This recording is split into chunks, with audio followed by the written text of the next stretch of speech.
Hello friends, today కానగాకుల కషాయం. కానగాకుల కషాయాన్ని ఎలా తయారు చేసుకోవాలో తెలుసుకుందాం. కానగాకుల్లో ఎన్నో ఔషధ గుణాలు ఉంటాయి. ఈ కానగ చెట్లను మనం చుట్టుపక్కల చూస్తూ ఉంటాం. ఈ చెట్టు మొత్తం ఔషధాలను కలిగి ఉంటుంది.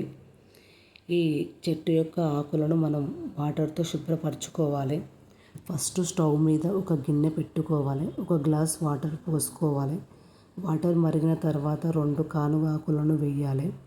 కానుగాకులను వాటర్లో 5 నిమిషాలు మరిగించాలి. ఆ మరిగించిన యొక్క వాటర్ను ఫిల్టర్ చేసుకొని చల్లారిన తర్వాత తాటి బెల్లం వేసుకొని ఉదయం పరిగడుపున, సాయంత్రం పరిగడుపున తాగాలి. ఇలా వారంలో ఒకటి లేదా 2 సార్లు తీసుకోవాలి. ఇలా తీసుకోవడం వల్ల స్మోకింగ్, గుట్కా, సారాయితో బాధపడుతున్న వారు ఆ అలవాట్లను త్వరగా మానుకుంటారు.